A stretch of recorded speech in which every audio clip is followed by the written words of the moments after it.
비평 플러스에서 YTN을 들여다봅니다. 엔비디아의 최고 경영자 젠슨 황이 이달 초 4박 5일 일정으로 우리나라를 다녀갔습니다.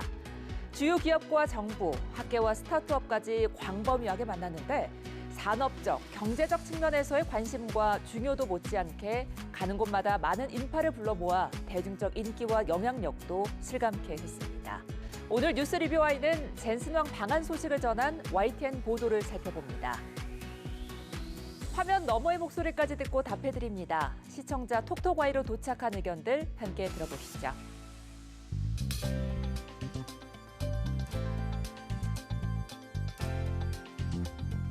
시청자 여러분 안녕하십니까? 윤보리입니다. 손, 발, 입 안에 물집이 생기는 수족구병이 최근 영유아를 중심으로 확산하고 있습니다. 대개 3, 4일이 지나면 호전되고 일주일에서 열흘이 지나면 회복되는데요.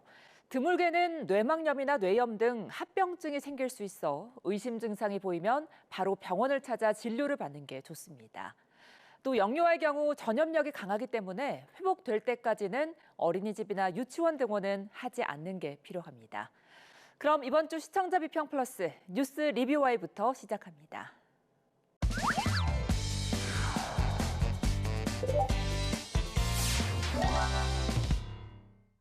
오늘 뉴스 리뷰와이 시간, YTN이 전한 젠슨 황 방한 관련 보도를 살펴보겠습니다. 함께 이야기 나눌 두 분 모셨습니다. 먼저 한지원 시청자 평가원입니다. 이동우 해설위원 실장입니다. 네, 젠슨 황은 이번 방한 기간 그야말로 광폭 행보를 보였습니다. 가는 곳마다 국내외 언론의 관심과 밀착 취재도 이어졌는데요. 관련한 YTN 보도는 어떻게 보셨습니까? 네, 맞습니다. 젠슨 황 엔비디아 CEO의 이번 방한은 한국 반도체와 AI 산업의 미래가 걸린 중요한 경제 이벤트였습니다. 지난해 11월 삼성전자 이재용 회장과의 이른바 깐부 회동 이후 약 7개월 만에 다시 한국을 찾은 만큼 산업계와 언론의 관심도 집중됐는데요. YTN은 이번 방안을 연일 주요 뉴스로 다루며 글로벌 AI 산업의 흐름과 국내 기업들과의 협력 가능성을 조명했습니다. 네, 젠슨 황 개인에 대한 대중적 관심은 지난 방한 때보다 이번에 더 크지 않았나 싶은데요. 직접 프로야구 시구나 예능 프로그램에 출연해 적극적으로 나서면서 대중적 친근감을 높이기도 했고 또 언론들도 우리나라와의 인연이나 개인적 면면들을 다양하게 조명하면서 새로운 이슈를 계속해서 만들어가는 탓이 아닌가 이런 생각도 들거든요.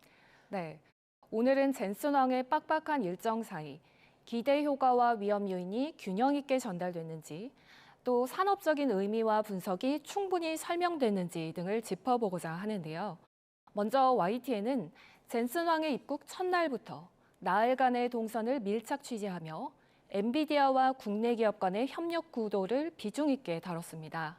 한국에 엄청난 비즈니스를 가져왔다는 젠슨 황의 발언과 4가지 큰 선물의 의미를 신속하게 전하며 호재와 기대감을 가감 없이 전달했는데요. 삼성과 SK하이닉스, LG와 현대차, 네이버 등 협력사들이 올해 훌륭한 성과를 냈다면서 내년에는 더욱 바빠질 것이라고 예고했습니다. To prepare them for next year, because this year we had one product. Next year we have 4 new products. So we are going to be very, very busy. 입국 당시 언급했던 깜짝 선물의 정체도 공개했습니다. 차세대 인공지능 가속기 베라 루빈과 중앙 처리 장치 CPU 베라, 엔비디아의 첫 인공지능 PC RTX 스파크, 그리고 휴머노이드 로봇용 AI 컴퓨터 제슨 토르까지 4가지 새로운 사업을 한국 기업들과 함께 추진하겠다는 계획입니다. 이러한 청신호 프레임 중심의 보도는 시장의 활력을 짚어주고 투자자들에게 긍정적인 모멘텀을 제시했다는 점에서 분명히 유의미한 측면이 있습니다. 또한 글로벌 AI 산업의 흐름 속에서 한국 기업들이 맞이할 수 있는 새로운 기회를 적시에 조명했다는 점, AI 산업에 대한 사회적 관심을 환기하고 국내 산업의 경쟁력을 다시 한번 돌아보게 했다는 점에서도 긍정적으로 평가할 수 있습니다. 또 이번 방한 보도에서 눈에 띄었던 점은 젠슨 황 CEO 개인에 대한 높은 관심이었습니다. YTN의 일부 보도에서는 젠슨 황 개인의 친근한 이미지와 대중적 인지도가 크게 부각되면서 산업, 경제 이슈가 인물 중심의 서사로 소비되는 경향도 나타났는데요. 홍대 인근에 있는 고깃집에서 삼겹살 회동을 진행합니다. 오늘 회동에는 타이베이 행사장에서도 만났던 최태원 SK그룹 회장 그리고 구광모 LG그룹 회장과 이혜진 네이버 의장도 참석합니다. 이보다 앞서 오후에는 T1 베이스 캠프를 찾아 페이커 등 T1 리그 오브 레전드 선수단을 만날 것으로 전해졌습니다. 프로야구 두산 홈경기 시구를 위해 모습을 드러낸 젠스낭 엔비디아 CEO. 엔비디아 창립연도 1993년을 의미하는 등번호 93번을 달고 마운드에 올랐습니다. 치킨을 먹으면서 한국식 야구 관람 문화를 즐기는가 하면 사인 요청에 흔쾌히 응하며 팬 서비스도 아끼지 않았습니다. 젠스낭 CEO는 이에 앞서 강남에 있는 PC방에서 NC소프트 김택진 대표와 크래프톤 장병규 의장과 연달아 만나 협력을 모색했습니다. 홍대 삼겹살 만찬과 소맥을 마시는 모습, PC방 방문과 팬미팅을 연상케 하는 사인회, 그리고 그의 트레이드 마크인 검은 가죽 자켓에 대한 이야기까지 대중적 흥미를 끄는 요소들이 화면에 배치됐습니다. 이러한 인물 중심의 저널리즘은 글로벌 경제 거물과의 정서적 거리를 좁히고 뉴스의 주목도와 접근성을 높였다는 점에서 긍정적인 의미가 있습니다. 네, 젠스낭의 거의 모든 동선을 언론들이 따라 붙었고 실시간 생중계하기도 했어요. 맞습니다. 주요 대기업 총수들과의 만찬 현장 등 매장 밖 인파의 열기와 대기업 총수들의 도착 순간을 실시간 화면으로 포착한 시도는 시청자들이 글로벌 경제 이벤트를 생생하게 접하도록 도왔다는 점에서 의미가 있었습니다. 젠스낭 CEO는 아직 현장에 도착하지 않은 상황입니다. 일단은 예정되어 있던 7시, 이 삼겹살 회동의 시간은 7시였는데 지금 7시 3분을 넘어가고 있는 시점에 네. 아직 젠스낭 CEO는 현장에 도착하지 않고 이 3명만 먼저 자리에 착석을 한 상태에서 이야기를 이어나가고 있는 상황입니다. 네. 지금 말씀드리는 순간 뭔가 이런 의전 차량들이 지금 들어오는 것 같은데요. 네, 자, 한번 지켜보도록 하겠습니다. 네, 엔비디아 젠스낭 CEO. 예. 네, 지금 손인사를 시민들에게 하고 있고 주변에 모여있는 시민들 카메라로 젠스낭 CEO를 찍으면서 지금 손을 흔들고 있는 모습입니다. 지금 바로 이제 맥주를 들어서 예. 첫 잔이 이제 젠스낭, 맥주네요. 예, CEO에게 이제 최태원 회장이 맥주를 따르는 모습입니다. 지금 SK그룹 최태원 회장과 함께 깐부치킨 매장에서 치킨을 먹는 모습 볼 수가 있는데요. 자, 관련 소식은 계속해서 들어오면 저희가 추가로 전해드리겠습니다. 그럼에도 저널리즘에서 중요한 지점 중 하나는 사실의 중계를 넘어 왜 지금 그러한 일이 일어났는가에 대한 맥락을 제공하는 것입니다. 젠스낭의 행보를 전하는 일부 보도에서는 인물의 일정 소개나 회동 자체의 스케치에만 초점이 맞춰지면서 왜 특정 기업이나 산업군이 엔비디아의 전략적 파트너가 되는지에 대한 설명이 아쉬운 지점도 존재했습니다. 이러한 구성은 화제성을 높여서 주목을 끄는 데는 효과적이지만 각 총수가 조율해야 하는 비즈니스 의제 등 정보의 밀도를 깊이 있게 전하는 측면에서는 아쉬웠습니다. 누구를 만나는가라는 일정 중심의 정보보다는 왜 만나는가에 대한 의미와 배경을 유기적으로 설명한다면 시청자들이 글로벌 산업, 경제 이슈의 본질을 파악하는 데 더욱 효과적인 보도가 될 것으로 보입니다. 실장님께서는 이처럼 대중의 흥미를 끄는 인물 중심 서사와 산업 구조의 의미를 설명하는 경제 보도 사이에서 어떤 균형점이 필요하다고 보시는지, 또 이번 YTN 보도는 그런 측면에서 어떻게 평가하고 계신지 궁금합니다. 언론이 그 대중적 화제성과 산업적 본질 사이에서 이제 고민하는 것은 어떻게 보면 이제 현대 저널리즘의 이제 가장 큰 숙명이라고 이제 할 수 있겠는데요. 인물 중심 서사는 이제 시청자가 복잡하고 딱딱한 경제 이슈에 정서적으로 이제 몰입하게 만드는 진입 장벽을 낮추는 도구라고 할 수 있겠습니다. 젠스낭과 같은 상징적 인물의 인간적인 면모는 대중에게 AI 시대를 체감하게 하는 이제 강력한 매개체가 되는데요. 하지만 이제 저널리즘이 여기에서 멈춘다면 경제적 본질의 실종이라는 비판을 피하기는 어렵게 됩니다. 이상적인 균형점은 인물 서사를 AI 산업에 거대한 퍼즐을 맞추는 하나의 조각으로 활용하는 것인데요. 이번 YTN의 보도는 인물 중심의 소프트한 접근과 경제적 함의 사이에서 상당히 영리한 전략을 취했다고 이제 자체적으로 평가를 하고 있는데요. 단순히 유명인이 한국에 왔다는 사실 전달에 그치지 않고요. 삼겹살 회동과 같은 소탈한 모습을 통해서 엔비디아라는 거대 공룡 기업의 수장이 한국 시장을 어떤 시각으로 바라보는지 그 친밀도와 전략적 파트너십을 상징적으로 보여줬다 이렇게 평가합니다. 이는 대중에게 엔비디아와 한국 기업의 관계를 매우 직관적으로 각인시키는 효과가 있었는데요. YTN은 인물의 행보를 단독으로 보도하기보다는 그 배경에 깔린 글로벌 AI 반도체 공급망의 핵심적 위치를 지속해서 환기하기도 했습니다. 젠슨 황의 방문이 단순한 비즈니스 여행이 아니라 삼성전자나 SK하이닉스와의 기술 동맹과 글로벌 공급망 확보를 위한 전략적 행보라는 점을 놓치지 않았던 것입니다. 그럼에도 불구하고 일부 보도에서 대중적 흥미 요소가 과도하게 부각됐다는 그런 지적은 수용을 합니다. 앞으로의 보도에서는 이러한 인물 산업 연계 보도를 강화하기 위해서 회동의 현장 분위기 전달과 동시에 구체적인 기술적 협력 모델이나 공급망 재편의 시나리오를 그래픽이나 전문가 인터뷰로 더욱 비중 있게 배치하면 좋을 것이라고 생각합니다. 그렇게 할 경우에 저널리즘적 깊이와 대중적 인기를 모두 잡는 모범 사례가 될 것이라고 전망합니다. 네, 빠르게 진행되는 젠슨 황의 행보, 정보력을 담아서 시청자에게 알기 쉽게 전달하고자 노력했다는 점 충분히 알 수 있었는데요.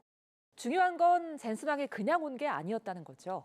AI 팩토리 건설, 그리고 기존 AI 동맹의 강화 같은 뚜렷한 목적이 있었습니다. 그렇다면 우리 인공지능 산업에 미칠 영향, 득실을 따져보는 게 우리에겐 중요한 부분일 텐데요. 이 부분들을 YTN이 잘 짚었다고 보십니까? YTN은 젠슨 황이 주요 대기업 본사를 잇따라 방문하는 일정을 전하면서 각 기업의 핵심 역량과 엔비디아의 기술이 어떤 방식으로 연결되는지를 비교적 상세히 설명했습니다. 네, 젠슨 황 엔비디아 CEO는 방한 나흘째인 오늘 국내 주요 그룹의 본사를 찾아 구체적인 협력 방안을 내놨습니다. 가장 먼저 서울 종로구 SK그룹 설인사옥을 찾았는데요. 최태원 회장은 이 자리에서 그동안 엔비디아와의 협력을 그룹 차원으로 더 높일 것이라고 밝혔습니다. 이에 따라서 SK그룹은 엔비디아의 인공지능 가속기뿐 아니라 CPU와 AI 전용 PC 등 엔비디아 전 제품에 들어갈 차세대 메모리를 공동 개발할 예정입니다. 이어 젠슨 황 CEO는 서울 여의도 LG 트윈타워를 찾아서 구광모 회장과 만나기도 했습니다. 무엇보다 전자, 제조업 분야에서 세계적인 기술력을 가진 LG그룹과는 피지컬 AI와 AI 인프라, 모빌리티 협력을 약속했습니다. 이어서 오늘 오후 3시 30분부터는 이곳 네이버 본사에서 이해진 의장과 만납니다. 국내에서도 인공지능 분야에서 선두를 달리는 네이버와 어떤 협력 방안을 내놓을지 주목되고 있습니다. 국내 기업과의 구체적인 협력 사안을 세부적으로 설명하며 시청자가 우리 산업의 생태계적 위치를 파악하는 데 도움을 줬는데요. 다만 우리나라 삼성전자의 HBM 공급망이 어떤 위치에 있는지 등 국제시장의 현실에 대한 냉철한 구조적 분석이 충분히 더해지지 않은 점은 아쉬움으로 남습니다. 산업, 경제 보도의 특성상 개별 기업의 성과를 신속하게 전하는 것만큼이나 글로벌 시장의 복잡한 이해관계를 짚어주는 것 역시 중요한 뉴스 가치인데요. 향후에는 후속 보도를 통해 글로벌 반도체 지형 속에서 우리 기업이 가지는 기회와 한계를 정리해주는 심층 분석이 보강된다면 시청자가 산업 구조의 맥락을 한층 더 다각적인 층위에서 이해하는 데 기여할 수 있을 것으로 보입니다. 이어지는 맥락에서 YTN의 젠슨 황 방한 기간 산업 구조를 전달하는 보도의 흐름을 보면 초기 이틀간은 수의 기대감과 청신호 프레임이 주를 이루다가 방한 나흘째부터 기술 종속 같은 리스크 프레임을 병행하기 시작했습니다. 이 시장의 활력을 짚어주는 긍정적 모멘텀의 전파도 중요하지만 자본시장의 변동성 속에서 위험 신호를 실시간으로 경고하는 설명 책임 또한 방송사의 중요한 책무일 텐데요. 결과적으로 초기 낙관론 편중을 지나 후반부의 심층 분석으로 균형을 맞춰간 이번 YTN의 보도에 대해 YTN 내부적으로는 어떻게 평가하는지 듣고 싶습니다. 이제 평가원님께서 이제 짚어주신 긍정적 모멘텀 평가와 그리고 리스크 경고 사이의 시차는 사실 이제 경제 저널리즘이 이제 자주 직면하는 가장 큰 고민거리 가운데 이제 하나라고 할 수 있겠습니다. 저널리즘 원칙에 따르면요, 초기 낙관론 편중은 시장의 기대 심리 반영이라는 측면에서는 이제 불가피한 측면이 있지만 이것이 지속될 경우에는 낙관 편향을 조장할 위험이 분명히 있는 것입니다. 젠슨 황의 이번 4박 5일 일정을 살펴보면요, 초반에는 이제 PC방에서 게이머인 페이커를 만난다거나 또 삼겹살 회동, 또 2차 깐부 회동을 통해서 사람들의 눈길을 이제 사로잡았던 거 아니겠습니까? 방안 막바지에 각 기업과의 협력 방안을 발표했는데요.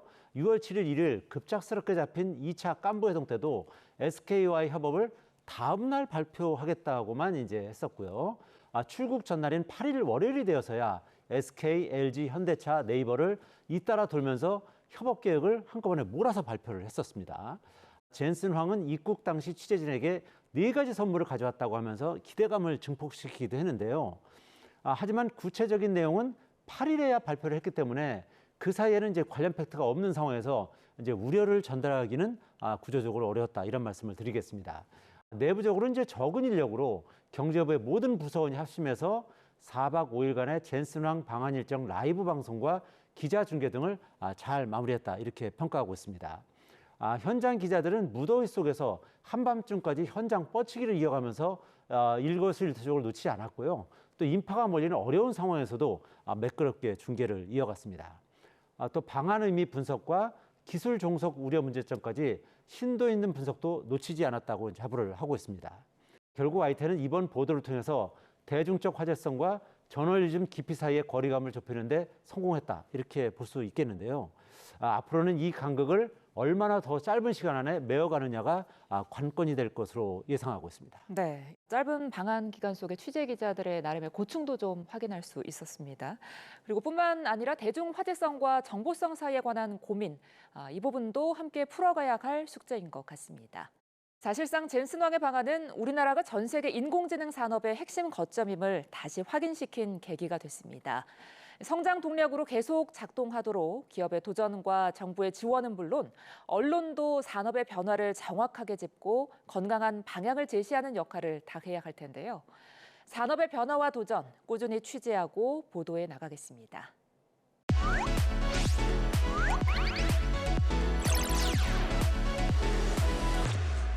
시청자의 알 권리와 보도의 가치 향상을 위해 노력한 방송을 꼽아보는 디딤돌 뉴스 시간입니다. 평가원님, 이번 주 주목할 만한 방송은 어떤 게 있었습니까? 네, 저는 이번 주 디딤돌 뉴스로 인공지능 기술의 미래를 진단한 보도를 꼽아보았습니다. 엔비디아 중심 생태계 확장에 따른 기술 종속 가능성과 우리 기업의 장기적 과제 등 이면의 리스크 프레임을 제시하며 균형 잡힌 시각을 보여주었는데요. 이처럼 거시적인 분석 리포트가 균형 있게 배치된다면 시청자가 자본시장의 변동성 속에서 보다 신속하게 객관적으로 경제 흐름을 파악할 수 있도록 도울 수 있을 텐데요. 단순히 수혜 기대감에만 머무르지 않고 우리 산업이 당면한 기회와 과제를 입체적으로 이해하는 데 큰 도움이 된 유익한 보도였습니다. 네, 젠슨 황 방한 내내 일정을 따라 움직이면서 또 우리 기업과의 협력 확대 소식을 보도해 줬는데요. 박기환 기자를 만나보겠습니다. 아무래도 젠슨 황 CEO가 전 세계적으로 관심을 받는 사람이다 보니까 가는 곳, 만나는 사람마다 사실 주가가 크게 출렁이기 때문에 이걸 어떻게 저희가 보도를 해야 되나, 이 스케줄을 다 보도하는 게 맞는지 고민이 좀 많았습니다. 그리고 또 한 가지는 사실 워낙 종잡을 수 없는 분이라서 변수가 워낙 많고 동선도 달라지기 때문에 이걸 어떻게 저희가 코스를 짜고 다 커버를 할 수 있을까 좀 고민했던 것 같습니다. 우선은 사실 저희가 그룹 총수들을 가까이서 볼 수 있는 기회, 특히나 그분들이 소탈하게 말할 수 있는 기회를 저희가 들을 수 있는 게 다 많지 않거든요. 근데 이번 같은 경우에도 구광모 회장이 고기를 굽는 모습이라든가 아니면은 정의선 회장이 특히 현대차 사옥에서 젠슨 황과 만났을 때 할아버지 생각이 나는 분이다, 이렇게 이야기를 했었거든요. 그리고 또 이해진 회장 같은 경우에도 네이버 사옥에서 젠슨 황을 만난 다음에 브리핑을 할 때 삼겹살 회동에서 그룹 총수들과 만나는 자리에 자기가 끼어도 되는지에 대해서 의문이 들었다, 이렇게 조금 어떻게 보면 귀엽기도 하고 소탈한 모습 때문에 좀 귀여웠던 것 같습니다. 그리고 또 한 가지는 계속 반복적으로 나오는 질문이기도 했는데, 그래서 젠슨 황 당신이 와서 한국에 기여하는 게 무엇이냐라는 게 모두 저희의 질문이기도 하고 주주들의 질문이기도 하잖아요. 그래서 이 부분에 대해서 좀 신경을 많이 썼던 것 같은데, 특히나 좀 신경을 썼고 좀 많이 취재하고 싶었던 부분 중에 하나가 이 네모트론이라는 그 엔비디아의 그 계획이거든요.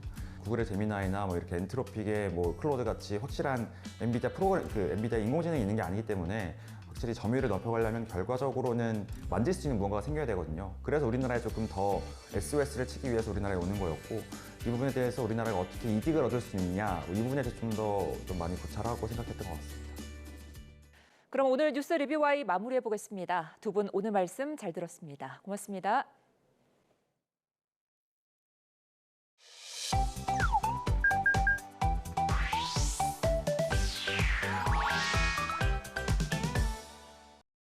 뉴스는 전달로만 끝나지 않습니다. 뉴스를 본 시청자의 생각이 더해질 때 비로소 완성되는데요. YTN을 향한 시청자의 목소리를 듣고 YTN이 답하는 시청자 톡톡 Y 시간입니다. 오늘은 어떤 의견이 들어왔을까요? 지금 바로 확인해 보시죠. 안녕하세요, 황지연입니다. 뉴스를 보다 생긴 궁금증, 이 시간에 속 시원하게 풀어드리겠습니다. 그럼 시청자 톡톡 Y 첫 번째 보도부터 살펴볼까요? 의료원 중앙공급실에서 각 병동으로 보낼 의료 소모품 분류 작업이 한창입니다. 병원 전체의 물품 공급을 책임지는 곳인데 최근 주사기 등 필수가 돼버린 플라스틱 계열 의료 소모품 수급에 빨간불이 켜졌습니다. 석유화학 제품인 나프타를 원료로 쓰다 보니 이란 전쟁 여파로 원자재 수입길이 막힌 탓입니다. 이란 전쟁 여파에 원료 수급의 차질을 빚다 보니 의료 소모품 공급에도 영향을 주고 있습니다.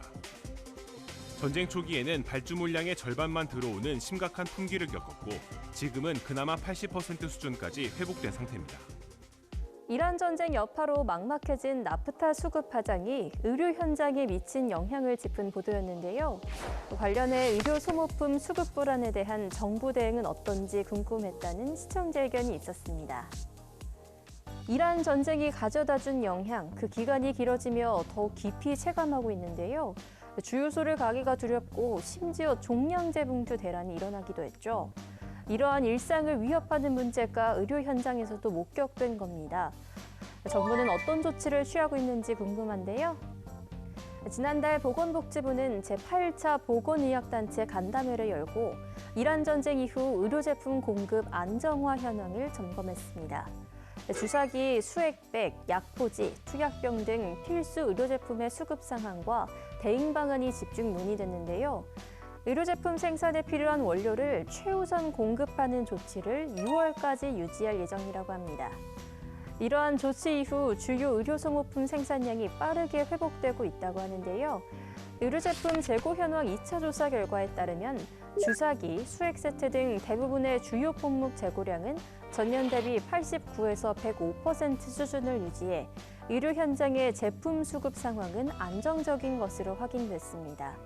재고율은 주사기 89%, 의료 폐기물 전용 용기 103%, 수액 세트 104% 등으로 조사됐습니다. 그중 주사기의 경우 상위 10개 제조사의 생산량이 전년 대비 일평균 16.6% 증가했다고 하는데요.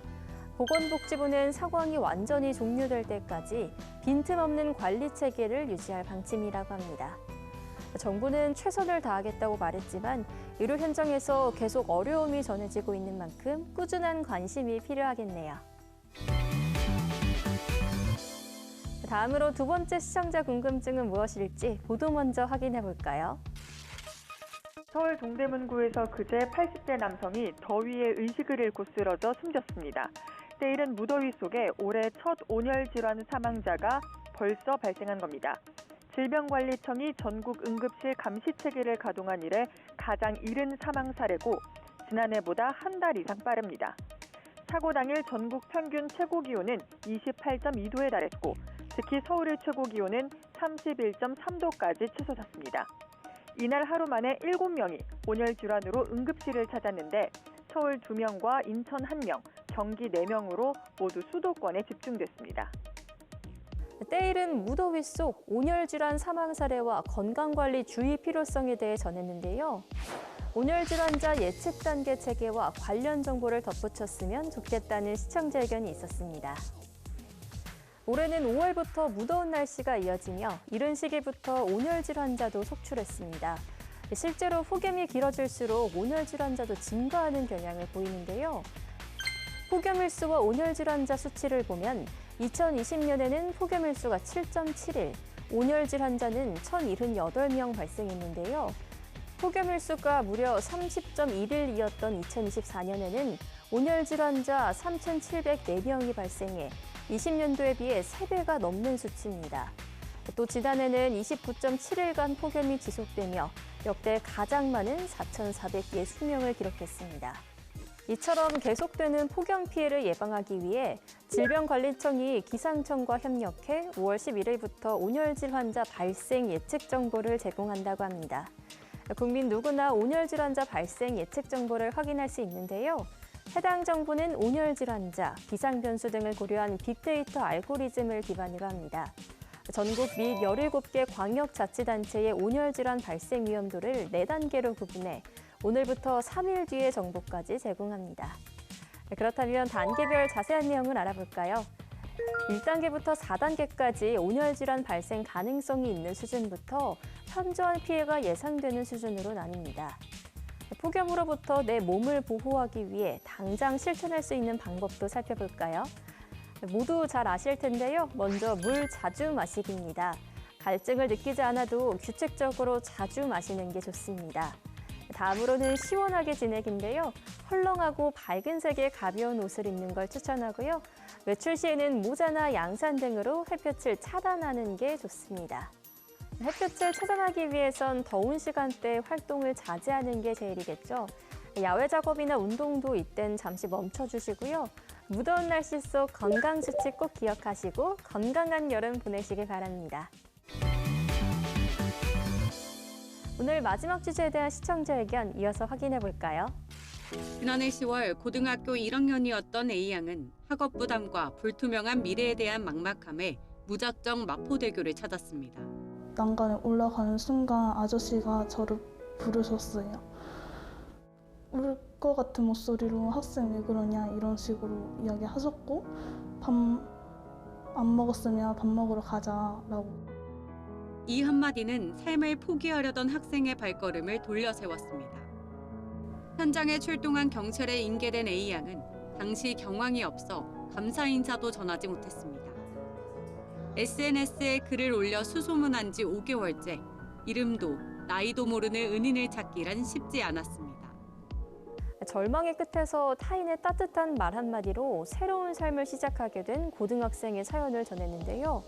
관련해 청소년 우울증 상담 제도나 관계기관에 대한 소개가 더해진다면 자살 예방 보도로서의 가치를 한층 높일 수 있었겠다는 시청자 의견이 전해졌습니다. 청소년 우울증과 자살률이 증가하고 있다는 보도, 이젠 낯설지 않습니다. 지난 3월 질병관리청이 공개한 자료에 따르면 질병이 아닌 이유로 사망한 소아 청소년의 53.9%가 자해, 자살로 사망한다고 합니다. 이렇게 위기를 겪고 있는 청소년을 돕기 위해 성평등 가족부가 맞춤형 지원을 강화했는데요. 위기 청소년 지원 사업으로 자살, 자해, 운등, 고립 등 위기 상황에 놓인 청소년 개개인에 더 집중하겠다는 건데요. 전국 곳곳에서 운영되고 있습니다. 구체적인 지원 사업은 어떤 게 있는지 알아볼까요? 전국 240개소가 있는 청소년 상담복지센터에서는 상담, 의료 지원 등의 통합 서비스를 제공하고 있고요. 365일 24시간 청소년 상담 1388을 통해서는 언제 어디서든 도움을 청할 수 있습니다. 또한 자살, 자해 위험이 있는 청소년과 가족에 대해 집중 심리 상담을 제공하는데요. 정신건강 임상심리사가 문제의 원인을 분석하고 필요한 서비스를 지원합니다. 우울과 불안으로 어려움을 겪는 청소년을 위한 기숙형 치유시설 청소년 치료 재활센터도 운영되고 있는데요. 이곳에서는 심리치료 및 상담, 치료 돌봄, 진로 탐색 및 체험활동 학습 및 대안교육 등을 진행하고 있다고 합니다. 도움이 필요할 때 가장 중요한 건 혼자 참지 않는 겁니다. 견디기 힘든 순간이라면 망설이지 말고 도움을 요청해보는 건 어떨까요? 여러분이 남겨주신 궁금증, 오늘도 속 시원히 풀리셨을까요? 다음 시간 더 알찬 내용으로 찾아오겠습니다. 그럼 다음 주에 만나요.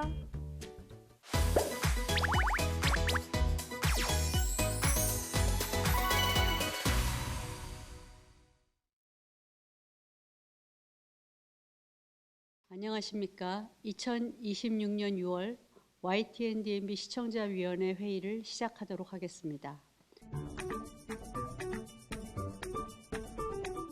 서울시청 앞 스튜디오의 진행은 매우 신선했다고 생각합니다. 서울시청은 대한민국 지방자치를 대표하는 곳이라고 볼 수 있는데 야외 스튜디오를 이곳으로 선정하고 방송을 진행하였다는 점은 지방선거의 의미를 시청자들에게 효과적으로 전달할 수 있다는 점에서 매우 긍정적으로 생각합니다.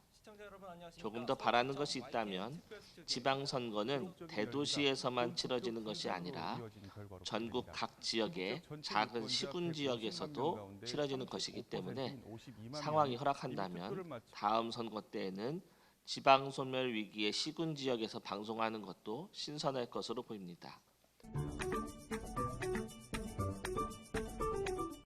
전반적으로 생방송이지만 큰 오류 없이 잘 진행되었고 구성이 안정적이며 분석도 전문적이었다고 평가됩니다. 내용은 다양하게 구성되었지만 화면은 3분할 구성을 통해 안정적인 영상을 제시하였고 특히 하단 자막 구성도 2가지로 제시해 선거방송의 시의성과 현장성을 모두 잡았다고 평가됩니다. 하단 자막 구성은 실시간 서울시장 개표 상황의 자막과 함께 주요 이슈와 관련된 현장 상황 자막 등 2가지 요소를 동시에 보여준 시의적절한 구성이었다고 생각됩니다. 선거방송에서 가장 중요한 요소는 공정성과 균형성입니다. 특히 양당이 치열하게 경쟁했던 서울시와 주요 지방선거 보도는 많았지만 특별히 특정 정당에 치우친 발언이나 편파적 보도가 없었다는 점에서 내용적 공정성과 균형성은 잘 이루어졌다고 생각합니다. 다만 제가 시청한 시간대가 서울시장 선거 개표의 막바지여서 그랬는지 서울시장 이슈와 투표용지 부족 이슈에 방송 내용이 집중되어 있어서 그 외의 다른 주제나 이슈는 다양하게 다루어지지 않았습니다. 다른 지방선거 개표 결과에 대한 자막 또한 거의 없어서 해당 시간대를 보는 시청자에게 선거 정보의 전달이라는 중요한 의미가 간과되었다고 생각합니다.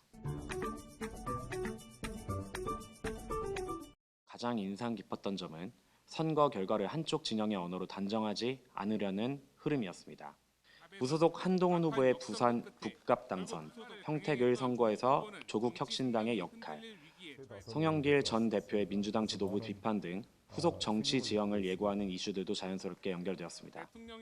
특히 각 사안을 따로따로 나열하기보다 국민의힘 내부 갈등, 민주당 차기 당권 경쟁, 야권 내부 관계 변화라는 큰 흐름 안에서 설명해준 점이 이해에 도움이 되었습니다. 선거 당일의 승패가 끝이 아니라 곧바로 정당 재편과 지도부 책임론, 향후 정치 구도와 맞물릴 수 있음을 보여준 방송이었다고 생각합니다. 실시간대로 전국 투표 현황을 종합적으로 방송한 부분은 잘 구성되었다고 생각합니다. 다만 아쉬운 점은 시청자에게 정보를 제공하는 데 있어서 집중하기 어려운 화면 구성으로 인해 혼돈을 가져올 수 있다는 점입니다. 이 시간대의 방송화면은 총 5단의 정보를 제공하였습니다. 선거 관련 주요 내용은 좌측 상단에, 우측 상단에는 주요 지역별 투표 현황을, 하단부에는 앵커 등의 방송 주요 내용을 요약한 사항과 더불어 전국 투표 현황을, 마지막으로 가장 하단에는 실시간대 주요 뉴스 및 날씨에 대한 정보가 제공되었습니다. 너무 많은 정보를 한꺼번에 제공함으로써 시청자가 방송 내용을 이해하는 데 있어 혼동을 주기 쉬운 구조였다는 점이 아쉬움으로 남습니다. 반면에 각 지역 주요 단체장들의 어린 시절 사진과 현재의 사진을 같이 구성하여 방송한 내용, 수성하려는 자와 공성하려는 자로 비교한 내용 등은 다른 방송에서 찾아보기 어려운 형태의 편집 구성이었다고 생각합니다. 지방선거라는 주제에 적합한 이미지 활용으로 시청의 주목도를 높이고 지속적인 시청을 유인했다고 생각합니다. 민심 열차라는 색다른 화면과 현실적 인식을 주어 새로운 경험을 하게 했습니다. 이 시각에는 호남선을 따라 충청과 전라 지역의 투표 결과를 보여주었습니다. 기차로 여행을 하듯 호남선을 따라 선거 지역을 이동하는 방식이 신선했습니다. 화면 구성과 소개 방식의 새로운 뿐 아니라 투표 성향을 비교함으로써 민심에 대해 알게 한 점도 좋았습니다. 시와 도의 투표 성향을 함께 보여주면서 일치 여부를 통해 민심을 엿보았습니다.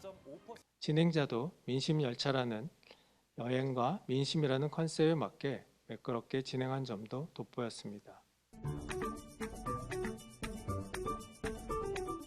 이번 선거에서는 당선에 대한 내용보다는 투표용지 부족 사태에 대한 부분을 좀 더 알고 싶어 그 부분에 대한 시청자 의견을 집중적으로 말씀드리겠습니다.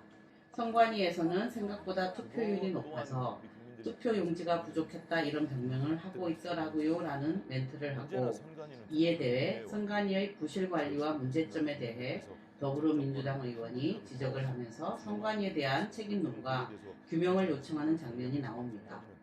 그러나 선관위의 잘못이나 책임론을 논하고 있는 자료화면은 선관위의 책임론에 대한 내용이 아닌 재선거 사유가 아닌 내용, 일부 투표소의 투표용지 부족으로 발생한 이번 사안은 공직선거법에 따른 선거의 연기나 재선거 사유에 해당하지 않는다는 내용이 계속 띄어져 있었습니다. 이는 오히려 방송의 내용과는 무관한 투표용지 사안에 대한 논점을 흐리는 자료화면이었다는 생각이 들었습니다. 예상지 못한 상황들이 많아 실시간 진행에 어려움은 있었을 것으로 예상되나 앞으로는 이러한 자료 화면에 대한 세심한 배려와 준비로 적절한 방송, 공정한 방송이 되길 기대합니다. 이상으로 2026년 6월 YTN-DMB 시청자위원회 회의를 모두 마치도록 하겠습니다.